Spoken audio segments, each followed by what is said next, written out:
Welcome everybody to Everyday Asphalt. My name is Jim Warren. Welcome to the program today. The purpose of this program is to go a little bit deeper in the areas of materials design, construction, and maintenance.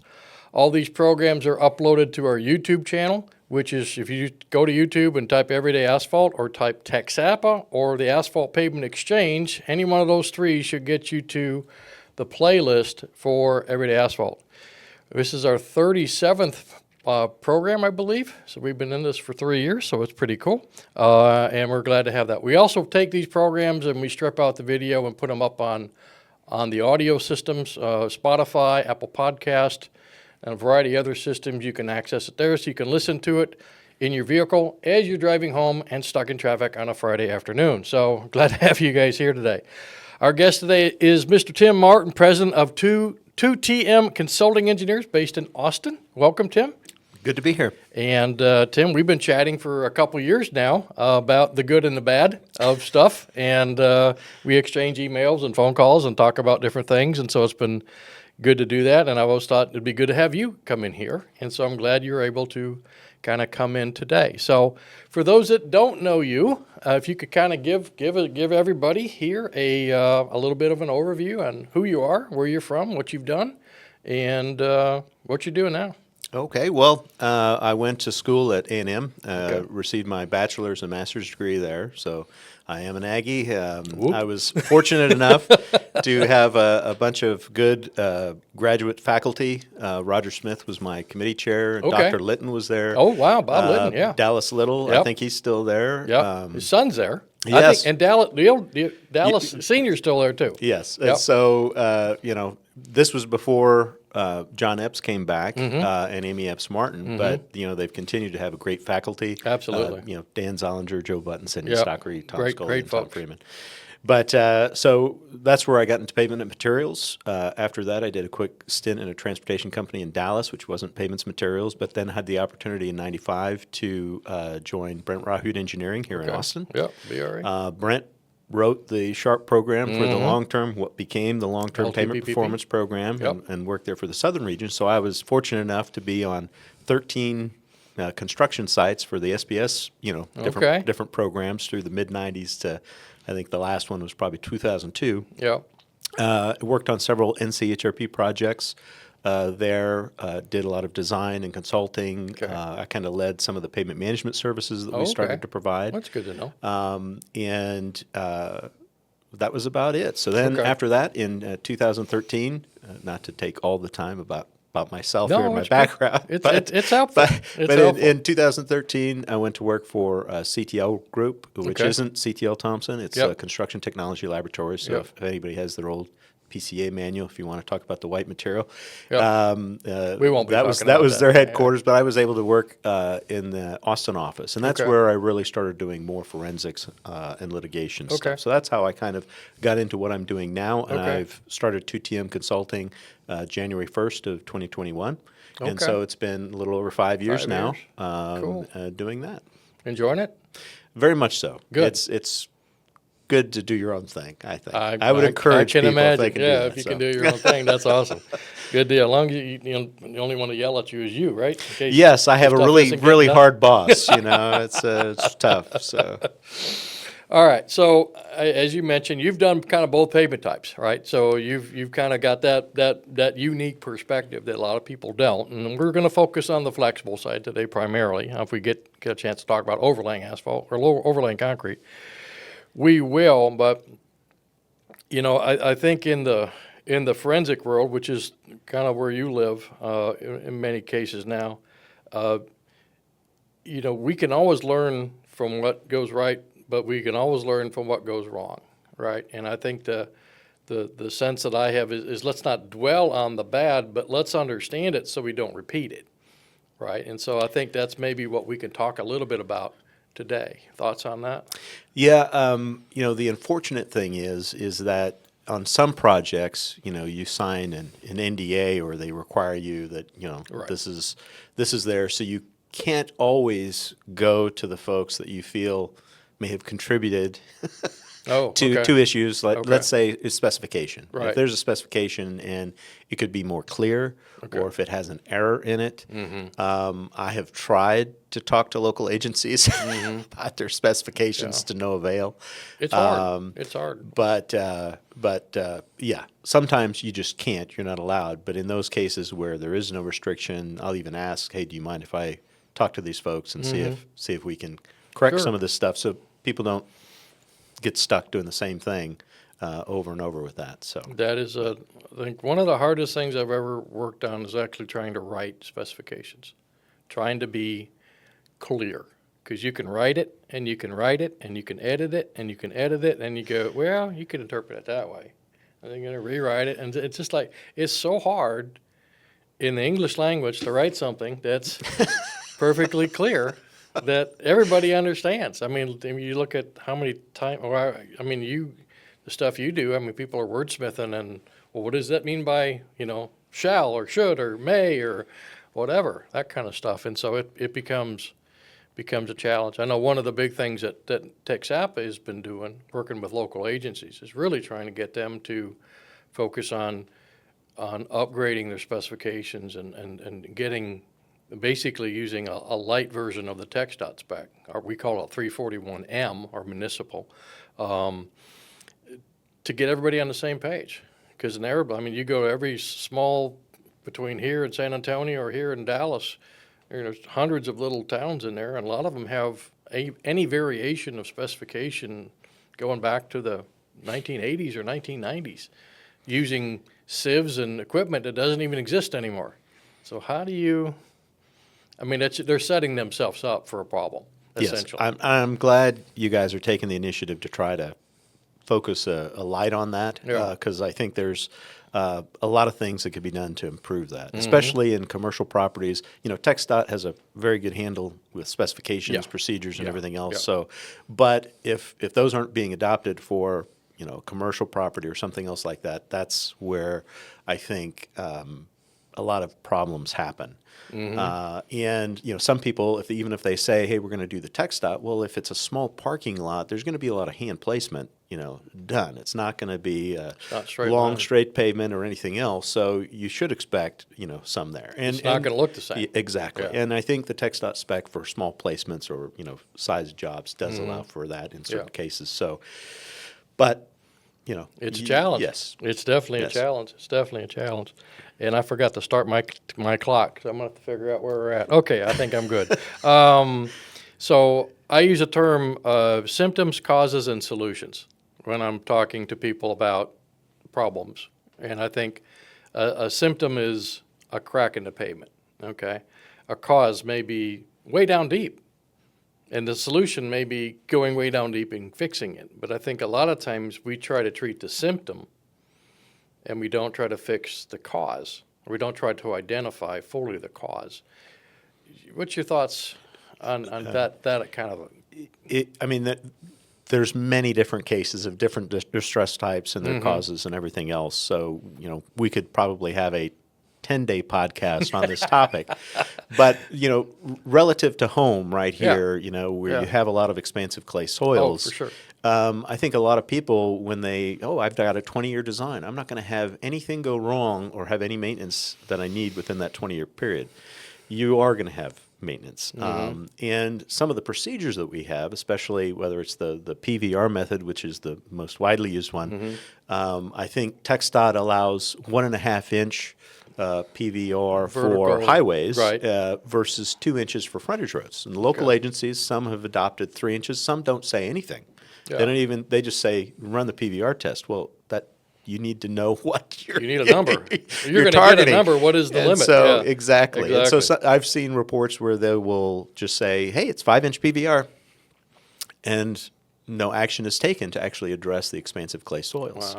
Wow. But just because they just don't have the money to get down there and try to take care of it? I think that's it, but this also goes to kind of the specification development. Okay. But even if you have targeted one, that doesn't mean that cracking isn't going to occur, especially when it dries out. The PVR is there mainly for swell. Right. And so But think the swell will beget other distresses.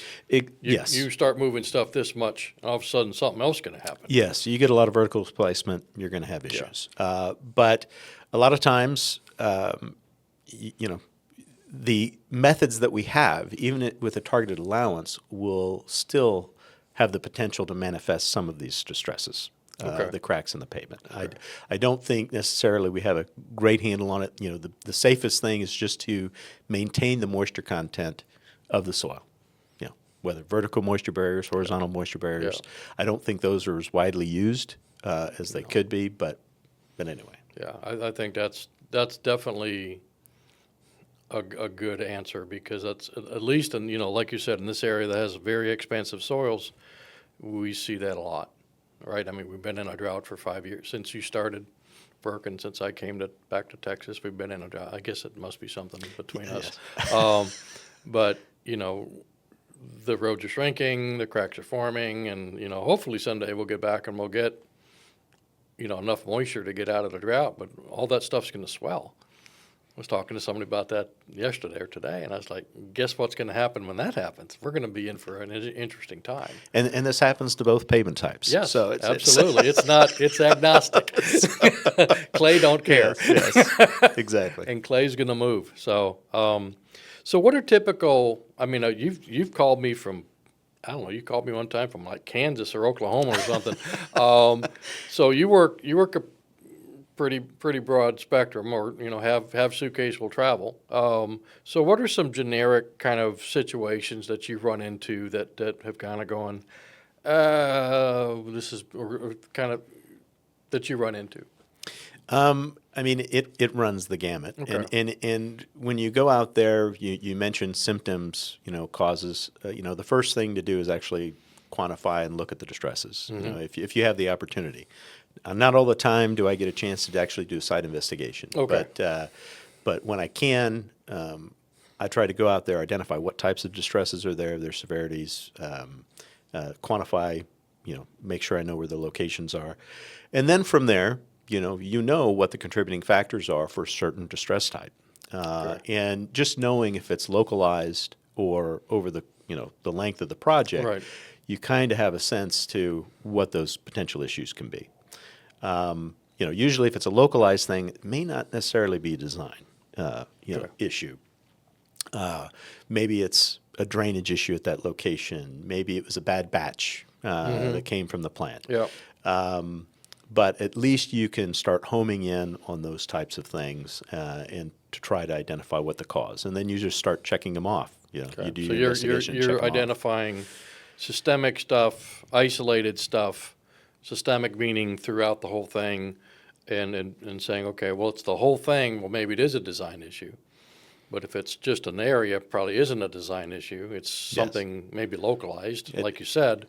And so that's kind of that systematic problem-solving methodology that you're going through, is trying to break things down and looking at all the different areas and trying to identify that. So I think sometimes we got to say, hey, there's a problem with the road out there, go fix it. And you don't realize that the ditch is full and, you know, it's got 5 feet of water in it, and fixing the pothole is not going to fix the problem. It's, you got a water issue. Right. And, you know, the systemic, you know, could be a placement issue. You know, if it's a ride quality issue, you know, and it's on a sinusoidal wave almost, cyclical, then it's kind of like, okay, we know what that is. Is this, you know, the way it was loaded and stopped for each truck? Is this the way the string line was set up, you know, for your paver?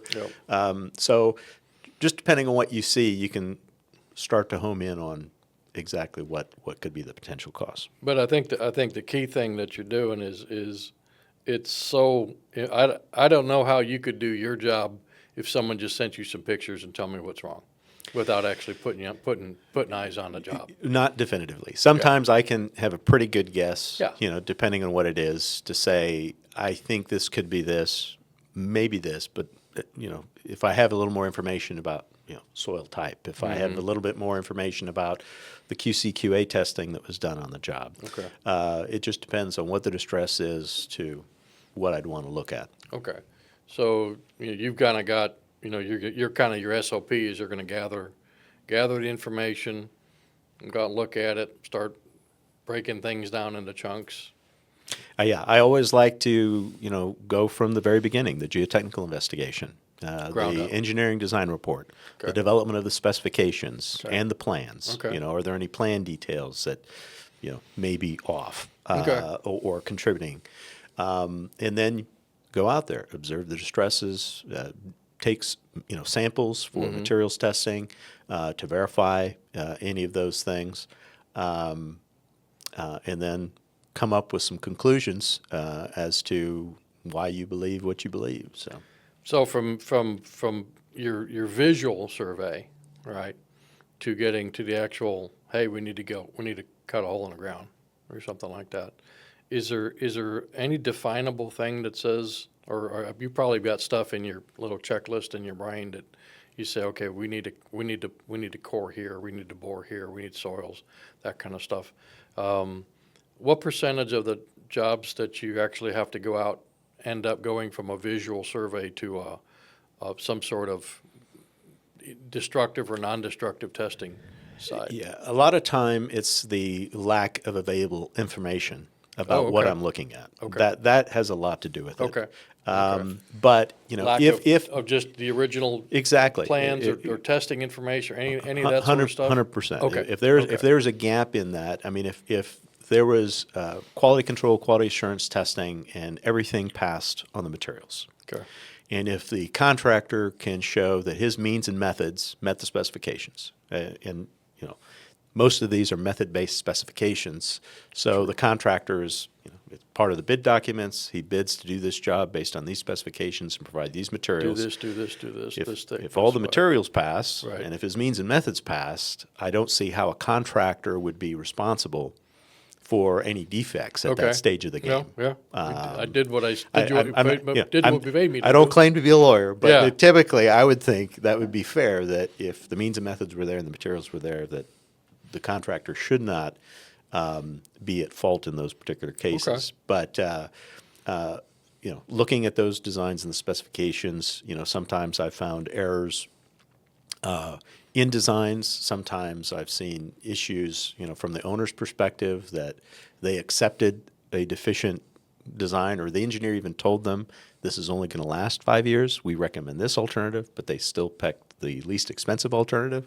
and okay. suffer the consequences. Okay. Sometimes the type of pavement that was selected has a lot to do with the failures. Sure. I think one of the ones that we talked about was a roundabout with a 2-course chip seal Oh, that's right. Yeah. surface. Yeah, That's a yeah. misapplication Yeah. of that pavement type for that specific For that, environment or use. yeah. So Yeah, and I think that is a potential, because I think, when you look through, with my current job now with the Asphalt Pavement Exchange, we're looking at all different kinds of stuff for TxDOT, right? And so, TxDOT's got 6 different on the asphalt side, we got 6 different mix designs, and there's multiple variations of each of there's like 21 or 24 different variations on all that. If I'm a pavement designer and I don't have the experience, how do I know which one goes where and how thick one needs to be? I mean, there's a lot of detail in there that I think it takes some time to figure that out. And you could see where people could kind of go, I don't agree with what they did, but I kind of maybe see how they got there. And so there is a need. And I'm like I said, in the current job, we've got a big lift, because there's a lot of people out there that have come into the business, and like you said, you went to an A&M, and I was there last week, or I guess a week or so ago, teaching part of the materials classes, and a lot of those, that's all the asphalt some of those people are going to get. And I told them when I got done with the class, I said, hey, in 3 years, when somebody says, okay, you're going to go on an asphalt job, you're going to go, holy cow. I said, remember, I'd take a picture of go back 3 years in your phone and call me, because we can try to help, answer some questions about what you're trying to do, or the things you're going to run into, because, anything, whether it's a white pavement or black pavement, there's a lot of little nuances that you got to get right. And if you get them too many of those wrong, then all of a sudden you're going to have a problem, and then you're going to show up and Yeah, nobody wants to see me show up on a site. No.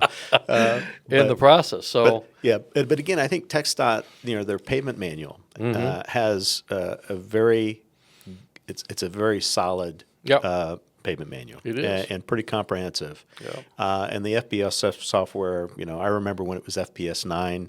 Oh, and do you then really? 11. Now and we're then, 23. 19. Now, yeah, 23. So, Tom Scollins worked hard on that software, and it's got a great stress analysis package, which I use, if I'm trying to identify there's another one. differences in sections. The Yes. TxME. So anyway, it's evolved over time, but there's a lot of good information there for people if they're curious about that. But one thing that I would tell design engineers is, just from reviewing a lot of these reports, is if you've made an assumption, state that it was an assumption and why you made it. Okay. A lot of times, traffic is probably the biggest missing element that's Yeah. out there when you're doing a pavement design. Sure. I've seen folks, and this is more for commercial or private application. Yeah. But, even if you're doing a municipal street, a lot of times, it's just, okay, what functional class is this? Okay, it must have around this much traffic. And that's what you go with. Yeah. You don't spend time to get 7 days of traffic counts and Right. vehicle classification Right. and weights, on the axles. But one thing that I know TxDOT has worked very hard on over the past 20 years is developing their traffic count database system. And that is a great free tool that everybody can use. Okay. And you'll be surprised how many locations they have. Now, most of it's ADT, but a lot of them also have vehicle classification. Okay. And what I've been told from some of my friends at TxDOT is they've been filling in a lot of the gaps in the weigh in motion data for a lot of those other sites within the database. Okay. I haven't checked probably in Okay. the past year, Okay. but they had some portable WIMs that they were using, I think, They're over the using past more couple and more of years those to now. to Yep. populate that Yep. database. So Yep. there's a lot of good traffic information. If you aren't aware, you might want to check that system out. Okay. Okay. I know one of the programs that we've worked with TxDOT on is and they are updating the pavement guide, the pavement manual. So they're adding some sections in that. They added a heavy-duty pavement section in there for 30 million easels and above, a lot of traffic. But we're seeing pavements down on the border of 100 million easels, which are just ridiculous, But it's the reality, right? And heavy, you got lumber in East Texas, you got solar, and you got, energy stuff in South Texas and West Texas, and heck, all over Texas. And when what we've seen in some cases where they've actually put a portable WIM station in there, as good as the TPP, Yeah. Texas Transportation Planning, and- yeah, yes, TPP. as good as that data, this data is showing really interesting data, and it's sizably higher than what we anticipate. But I was thinking about it one day. It's like, that would be a job that I would not like, because how the heck am I going to estimate 20 years from now what the traffic's going to be? I Yeah. mean, just go think back 5 years. You've been here a long time. When you started at A&M, and look at now. I mean, the traffic volumes have just more than quadrupled. Yeah. And I don't even know how people even come close to that. So having these these portable WIM stations saying, "Hey, this is what it really is," you kind of go, "Okay, probably is," Yeah, I think depending on what kind of facility or, part of the infrastructure, transportation infrastructure you're talking about, if it's residential streets, well, it's already developed. It's that is going to be what it's going to And be. you got It's turbine growing, gutter, gonna and grow. this is how high yeah, everything's going to be. Yep. Maybe you get more delivery trucks if there's a big Amazon shopper. I don't know, but usually that traffic is fairly consistent. Yeah. If it's a commercial development, you expect so many shoppers at a Home Depot, so you expect a certain traffic based on the size of that Home Depot. There's Right. a trip generation manual that's available to determine the Okay. anticipated traffic for any facility Okay. of any size. But when it comes to collectors, arterials, highway systems, I can't remember what the growth rate in Texas is, but I thought it was double digits. I know like Abia Airport has been in double digit growth for 10 years. Yeah. If somebody just In fact, used 1,000, 1,500 people a day moving to Texas, just something like that. so if you just assume 3% growth, you're way You're low. underestimating Yeah, exactly. what the growth probably will be for that arterial. So yes, And then we're putting in, who thought of these data centers 5 years ago?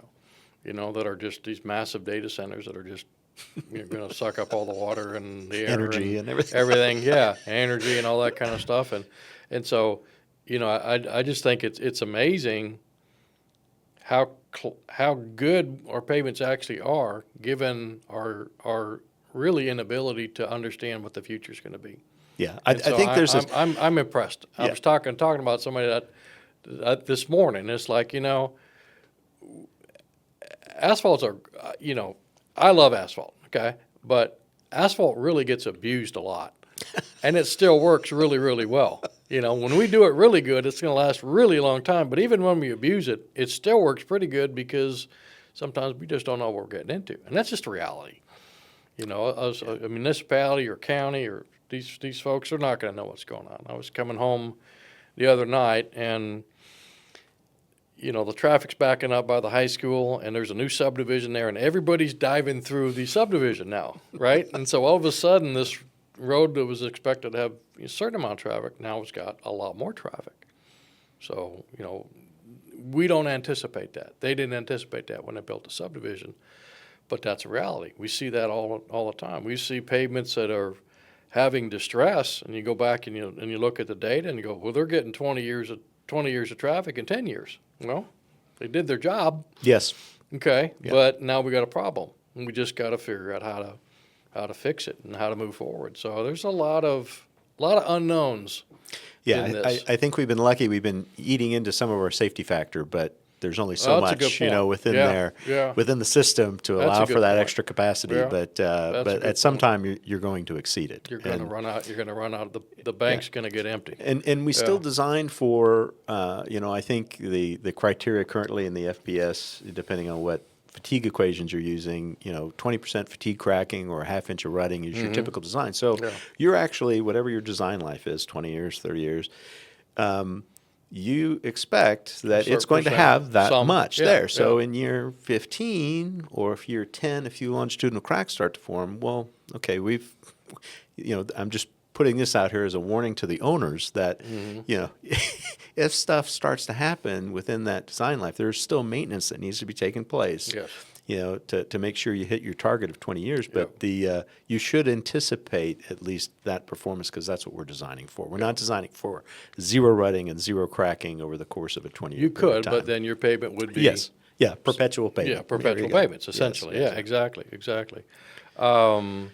Okay.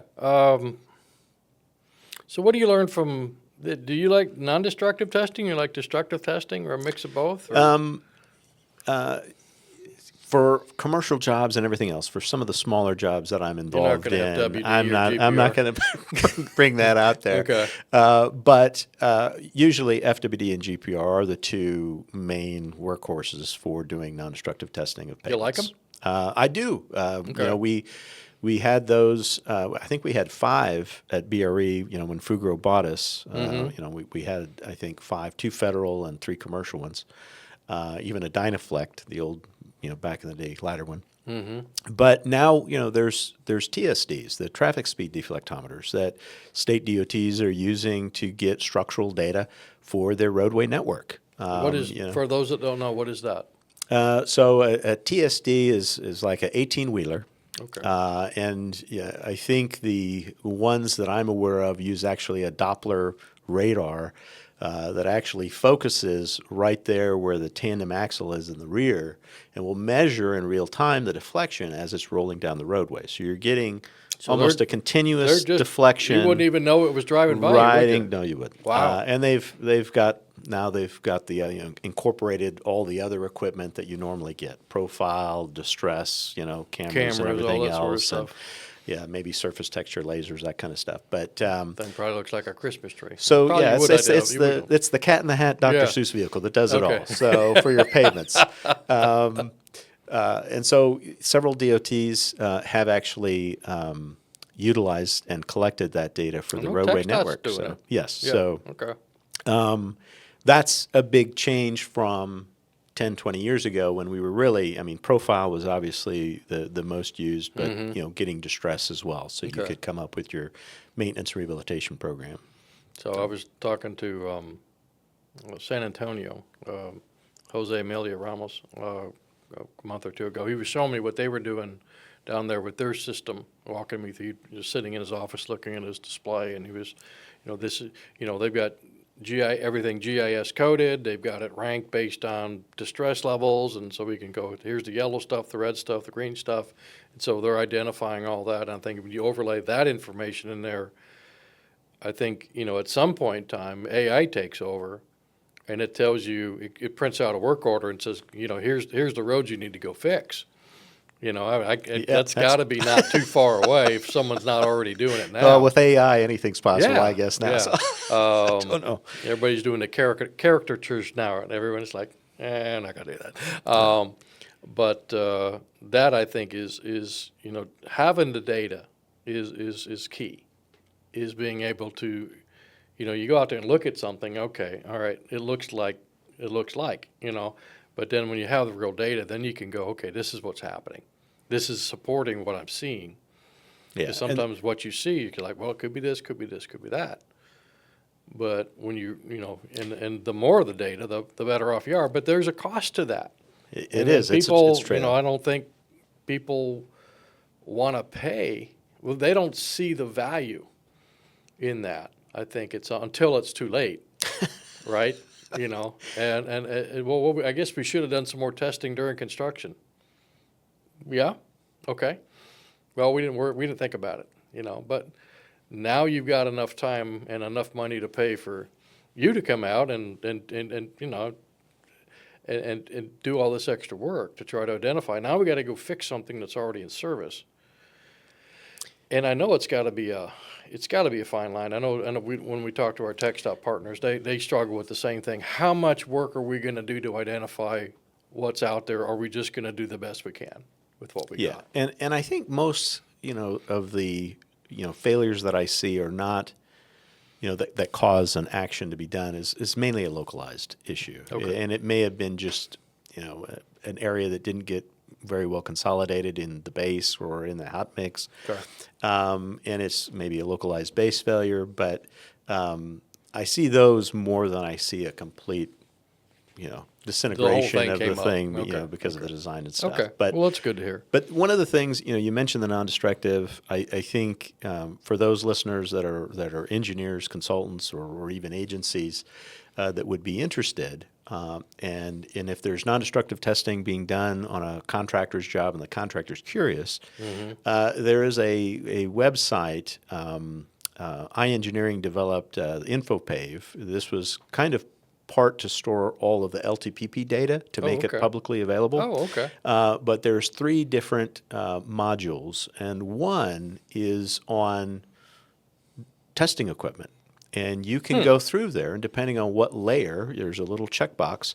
If you're interested in the hot mix or in the base or in subgrade type testing, what different NDT would be for a flexible pavement or rigid pavement or this material. What would be appropriate to run here? And they have 2-page briefs on every get single out. I did not one know that. of those test equipment to say here's what the advantages or disadvantages are of using this tool. Here's what it can detect, what it can't detect. We will try to get that link and put it in the video when we send it out. That's interesting. But that's I think was that's not aware of that. Okay. That one, the USDA soil series. I think most people are familiar with that one. Great one. Yep. But that's been around for 20 plus years. And then the traffic count database system of TxDOT's, I think would, if you use those on all your jobs, I think you'll be equipped. Better off. Better off than you would if you didn't. Awesome. Good deal. Good deal. So then you get into destructive testing, obviously, coring, looking at your layers, DCT, all that sort of stuff. Obviously there's money involved in all that. And I guess if they're localized, then it's pretty easy to figure out where it is and how much of an issue there is. Do you use that a lot, or is Yeah, that, again?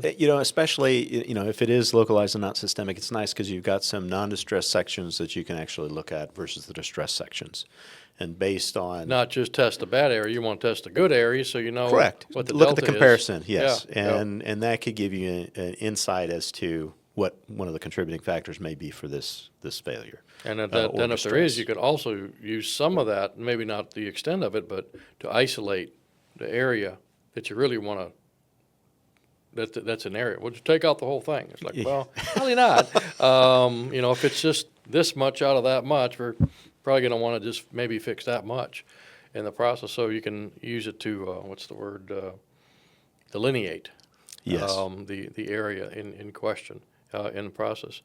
So, subgrade-related stuff. We kind of talked about that. I'm just kind of we're going from the bottom up here, just trying to walk through some kind of stuff that you typically see. Obviously, you mentioned expansive soils earlier.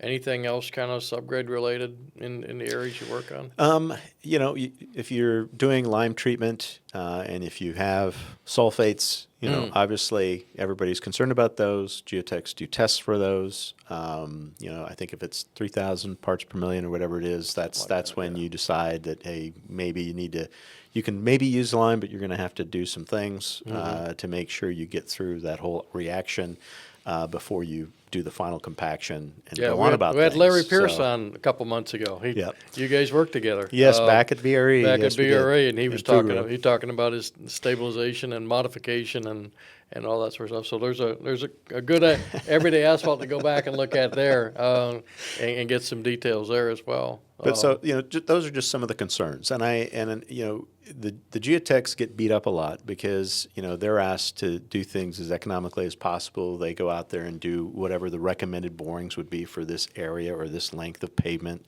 at whatever spacing. They go down a certain depth, with their borings, and that's what they do. Well, there's still sometimes 500 feet between those two borings. You're looking at the road like this. Yeah, you've got maybe 12 inches or whatever hole you're putting in, and there's a lot of stuff can happen in that 1,000 feet or half a mile or whatever it is. And they're asked to read the tea leaves and look at the geology or the soil maps to look at those layers, continuous layers, and to try and read between there. But I think some of these sulfates are in seams that are localized in nature. Sure. And TxDOT, I think You're not going to pick them up unless you carve into it for some reason. Yeah, they had their resistivity device, that would run along the length of the project. And I thought it was fantastic because there is one way to identify where the sulfates are along the length of that line. Okay. But I've never seen it commercially sold or utilized by geotech companies. I think TxDOT wait, you'll see it tomorrow. May have the only one, but it's been a while since I've looked at that, so maybe a lot has changed in the last 5 or 10 years. But I thought it was a really neat device to address some of these localized issues. So if you do have an expansive clay soil issue and you've lime treated and sulfates weren't supposed to be there, but there's a very localized bump in the road, if there's no real change in the drainage features there, and the climate is probably the same 100 feet on this side of the road as this side of the road, I would hope, then more than likely that's got to be one of the causes, I would think. So. Okay. Just something to think about. Yeah. Okay, good deal. Drainage-related stuff. Yeah, I can't talk about specific cases, but there's one where I don't think drainage was really evaluated because, as we mentioned, it's the variation of soil, the drying, shrinking of those soils, and then the moisture coming in and swelling those soils that cause most of these issues. Well, most of our highways, farm to markets, everything else, it's an open ditch, and depending on if you're in a cut or fill or going through hills and valleys and stuff like that, that drainage is going to change, but you're expecting the moisture to run off, flow down the ditch, and get out of Dodge. Get away as soon as possible, not sit and pond up and everything else and grow cattails and everything that happens with that. So, I often think in those areas where there is, open ditches and everything else that drainage does play a critical role. And if things have gotten silt up or haven't been maintained, because I think some people think, well, I've got my ditch, it's not nothing's changing. But the culvert is full. Yeah, especially if there were slope stability issues and everything else that filled in those. Yeah. Now things aren't draining the way they're supposed to drain. And I don't know if there's a whole lot of literature when I was looking at this before as to the impacts of drainage. I mean, right now I think most of the ditches, based on a whatever year storm, can be this high from the surface and this high from the surface, and those are the design parameters for those.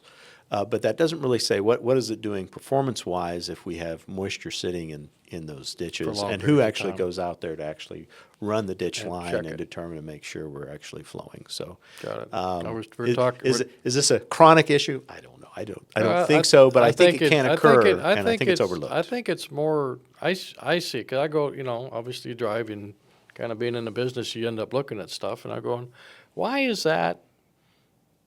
Why are we having an issue there? I mean, there's one here just locally. They did fix it, but it was a short segment, probably 100-foot long, and it was a 2-lane road, and the road was just gone. And I'm going, the rest of road on the side's okay, road on the side's okay. You look in the ditch, the culvert is completely packed solid. I mean, the drainage pipe going underneath the driveway, completely packed solid. And so the water would just sit in there weeks. And then it would drain out. And I was like, well, that water is going to go right back underneath the roadway. If there's a non-stabilized base material, that's going to get wet. What happens when that material gets wet, loses its strength? Road gets a lot of trucks. Yeah. Not that hard to figure out. Especially when we daylight our base and everything else. Yeah, exactly. So now the water's got, direct access. Or the bottom of your ditch is above the bottom it's supposed to be below your base material, We were talking to somebody just recently. They were in Beaumont. It's like, well, the water table's here. Having your ditch line down here doesn't really matter because the water level is here and your roadway is here, so you kind of got stuck with what you got. So it becomes a challenge. The same thing's true for edge drains. We had the opportunity to do edge drain inspections when I was at BRE and Fugro because a lot of times for those SPS experiments that were being performed for the LTPP program, half of the SPS1 test sections had drainage, half did not. And so, so you went back nobody checked to see. See if they were actually draining? Just because it was in the design and it's there doesn't mean that it's necessarily functioning. So we were able to go in and actually inspect those edge drains and found that some were crushed during construction, some were nested in with rodents or didn't have rodent protection or anything else. But with these things, we've found a way for the moisture to get out of the system if it's functioning properly. But if that water table ever goes above, now it's going the opposite direction. It's not a one-way check valve, right? It can go back the other way. So those are some of the concerns, with drainage. Is you probably want to evaluate that if it's been installed to make sure that it's functioning before you walk away from the job. Check ditch line to ditch line. Yeah. And everything in between. Good deal. Load-related stuff. You run into that much? Yes, and that's where I think the traffic count database system, helps with, recent data that's been collected as part of that. But we've got the potential for overloaded trucks. You mentioned the portable WIMs being put out there and finding, oh, wait a second, oh my! Instead of maybe 1 out of 100 trucks illegally overloaded, maybe we have 10 out of 100 trucks illegally overloaded, and that's almost an exponential. That actually is not that uncommon. That's exponentially worse. Yes. As that load gets heavier for those stresses in the pavement, and so. Like that. It doesn't take much. And if it's a super heavy load, I've seen one pass fail and run an asphalt pavement. And so those are things to be concerned with. For that. Yes. Right? Yeah, the DTC, the text track. So, yeah. And that's why that's in there. Yeah. And so, well, why do we need this? It's like, well, this is the reason. I mean, we won't go into pavement design today, but, we're designing for that tensile strain at the bottom of the asphalt layer. And if you exceed that tensile strain capacity, it's going to have a problem. And so we're trying to build our roads that don't do that, but you still have to design for something. Yeah. And that's a challenge, particularly when, who knows what's going to happen in 5 more years. Who's going to build a super collider, in Kyle or something, who knows. It's interesting. And also the volume based on the growth rates. Yeah. But we've already covered that. Oh, yes, absolutely. Because I think others have actually evaluated some of these, design build jobs from 30 years ago. And they had the TPMP had their 30-year design, and they found that it's 3 times the traffic, that roadway over that 30 years has had 3 times the traffic that it was designed for. So Wow. you got to be really careful about those kind of forecasts. Yeah. And I think with the growth in Texas, it all comes down to the standard of care when you're dealing with litigation and engineers and what they're using. Yep. And so if everybody's using 3% and that's what it says and that's kind of what TP&T provides or something like that, well then, you've almost got to follow it. The only thing that I could say for an engineer is, what if it was 10%? Where would I be? And maybe provide that as an optional thing to say, hey, we are assuming it's this based on the information we were provided. Yeah. However, we believe the potential exists because of growth in Texas, blah, blah, blah, that we could meet this. So here's now, that's not the standard of care. Here's option B, but at least you're notifying them of that. And we've done some analysis where we actually hired a guy to do some analysis. What if it's 10%, 20%, 50% overloaded? What if the base is weaker than 20,000 psi. Yeah, and it just starts shedding years off the roadway, really, really quickly, and you're kind of going.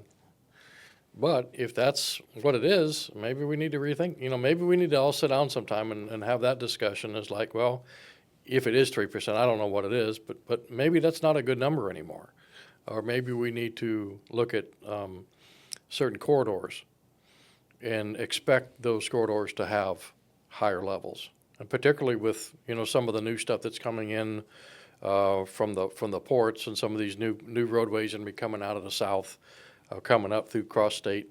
Maybe we need to look at those because you build it and they will come, and all of a sudden you build it and now it looks like wall trucks on it. I want to make sure I'm not upsetting anybody from TP&P from this No, forecast because I think they got a heck of 30 a years job. ago I wouldn't have expected the kind of growth in No Texas one either. has. So No one has. So, but now that it's happened and it is continually happening over Yeah. the past several years, I think it may be good to reevaluate. Yeah, that. it might be a good discussion.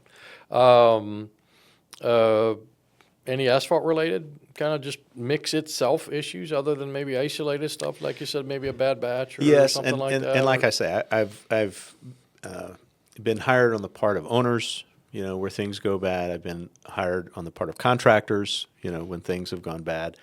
And so engineers. You're ambidextrous on that, huh? I mean, it's typically whoever calls first. If I'm not conflicted, then that's what happens. But, from a mixed side of things, sometimes there are things beyond the contractor's control, the paving contractor's control. Okay. He's, if you're on a job and the contractor is doing all the construction from the subgrade up, Okay. then he's got his teams and it's all his baby. Yeah. But if the base and subgrade was not his, and he's just asked to come in there and put 2 inches on top, making sure that the density has been achieved and the moisture content is the way it is, and that it hasn't been saturated. And in some cases that I've been involved with, it had rained 17 inches, weeks before this facility. Then they let it, a week for the surface to dry out. But, if you've got 12 inches of base, soaked. it's, and it's sitting on a very highly plastic subgrade that is probably keeping that moisture on the surface. Houston, we have a problem. Then, even though the surface may have passed, not there. I think in several of the MAPS conferences, I've talked with, asked questions of Dale Rand and others at that time. Yeah. The proof rollers specification for TxDOT, I think, asks for a minimum of 2 passes. Well, what's most people going to do? they're in a hurry. They need to get through things. Boom, boom. They're going to go, okay, we've done our 2 passes. It looked good. We didn't see any displacement. But if you did 6 passes, 8 passes, and you start working that moisture up from the system, and then you start to see it. Larry mentioned that fail. in his as well, and So, I can see that. But that's one. So if he doesn't get density on a soft base, that's maybe saturated, or once the construction traffic and the trucks come to dump the asphalt, they're working like the proof roller to work that moisture up, and now I'm paving, and now I've got my pneumatic and my steel wheel rollers coming in to finish off that pavement and compact it, and I don't get density. Well, is that my fault, or is it the condition of the base's fault? So interesting. That would be, if you tested it, you'd say, hey, this mix, it was 89% or 91%. It failed for compaction and density. But, is it in his power to, make that happen if the base maybe done the best he absolutely could. Correct. Under the situation. But then, like I said, you've got the batch tickets.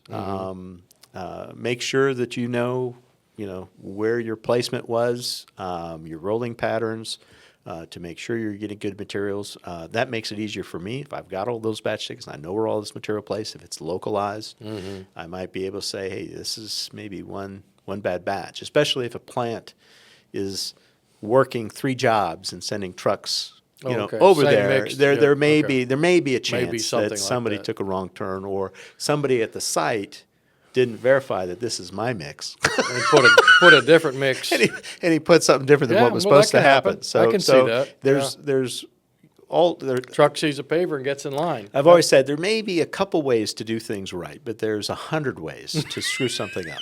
And so, anything can happen. Good deal. Good deal. So we talked about materials, talked about some construction stuff. Any maintenance related or lack thereof? You mentioned that earlier. Yeah, I think it's just performance expectations sometimes on the part of the owner. Okay. But on the part of the design engineer, most reports I see now include that, hey, here's my design. However, there is maintenance that needs to happen over the 20 or 30 year design life that I'm submitting this design for. But those are probably the biggest things that I see, at least from a litigation standpoint, is that something happens, like the crack in expansive clay soil. And then the question is, well, did the engineer do the standard of care? Did he follow the procedures? If the city of Austin has clear procedures for using the PVR, what the allowable PVR would be. They ran those tests and they came up with whatever overburden they need to, minimize it to that 3 inches or less of potential vertical rise. Then they're off. And if the crack occurs, well, then is that due to anybody's fault? I don't think so. We have the density and the compaction and everything for the subgrade. Did we? Did anybody have the drainage features running off and everything else? Did they have the ditches? And so if all of those variables show that, hey, that's good, then sometimes you might still get, crack with expansive clay soils. And so you can seal the crack. Yeah. That sort of move on. Yes.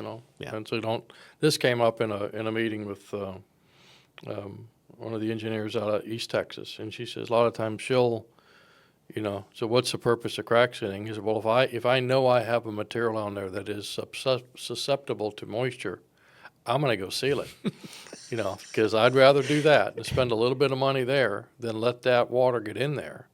And all of a sudden now I have a base failure, and now I have a huge problem. So there's kind of the standard of care of changing the oil in your car, your truck, cleaning out your gutters, at your house, that sort of stuff. People don't do that, and you got 98 pounds of crap in your gutter, and all the water's getting in and getting under the fascia board, and and all of a sudden you got a rotted house, and your gutters fall off. And it's like, oh, I didn't know I had to clean those, But these are little things that I think a lot of times we don't do. We don't cut the shoulders back. We don't go in and we don't clean out the ditches and those kinds of things. Those are little things. They're not sexy, right? But they're part of the system. And if we don't do that, then we're going to suffer the consequences. And, and it's a lot cheaper to go cut a shoulder back than it is to rebuild a pavement. But if that's going to be a problem, we gotta be thinking about those kinds of things. Yeah. So good. We're banging on the wall here on our time. So we'll try to wrap up. What's the hardest part of your job? Probably depositions and trials. That's when the attorneys ask you grilling questions. The overwhelming majority of attorneys that I've met, whether they're on opposing counsel or the ones that I'm working with, are great people and very nice and very professional. There's a few that try to, Right. I understand. drag you through the mud like you'd Yeah. expect from some kind of movie. Yeah.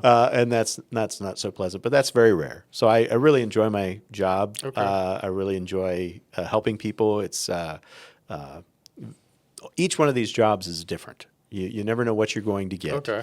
All right. And so it's always neat to do that investigatory process and try to solve the puzzle of why did it cause, and Okay. what were the contributing factors, and in some cases who was responsible for those Who contributing done factors. it? Kind of like the So, Columbo. yeah, Get yeah. your trench coat on and go out. Oh, one more question.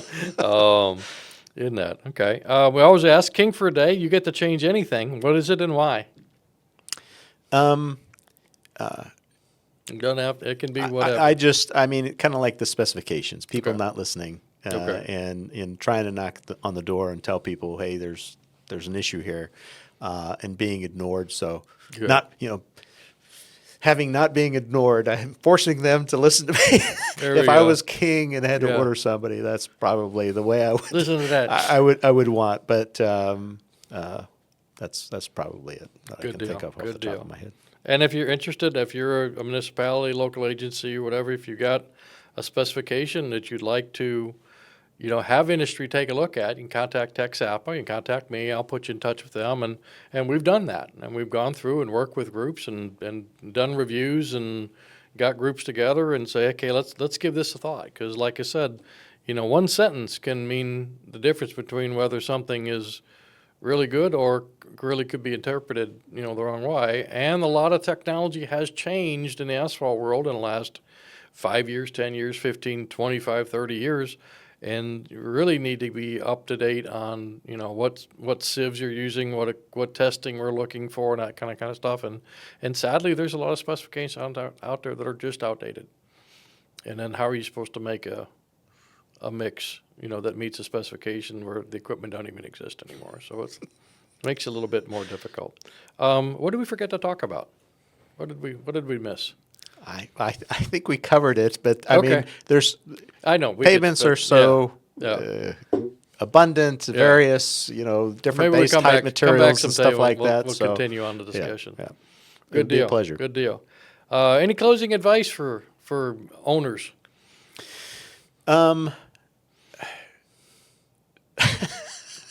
For owners, I don't know. Pavement owners. Yeah. Yeah. If you're owning and operating a pavement, I would make sure your specifications are up to date. Most of the designers out there are experienced with pavements. I would just encourage, the consultants or designers that if they're using something new, that they actually get with, an association or industry to make sure that anything they are including in the recommendations will perform adequately. I think a lot of people do not take advantage. And one of the great things about being a TxDOT member is I'm able to call you, Jim, whether you like it or not. Yeah. but I enjoy talking to you. But it's Yeah. always nice to to find a resource or a reference or other literature just to make sure that I've got that and can reference in my documentation. So, but you guys help agencies, you help contractors, you help consultants. You guys are all over the place. So a I lot of just fun. wish you guys to keep up the good work. Thank you. Thank you. Thank you. Well, that's all the time we've got today for this program. Again, thank you, Tim, for coming out. Appreciate the opportunity to sit in the chair today. Like you said, you've been seeing it on the other side. Now you're hopefully you're not too scared anymore. Just remind everybody, these programs air on the third Thursday of every month at 3 o'clock Central Time. Remember to check out YouTube, check out Spotify, Apple Podcast, like, subscribe, and share these, and so we get them out there. And we're just trying to do the right thing here. If you've got ideas of things that you'd like us to cover, contact me. J. Warren at apextx.org, apextx.org is my email, or just sign up at TexasAsphalt.org or apextex.org. And so we will see you next time, and glad to have everybody here, and ever forward, everybody. Take care.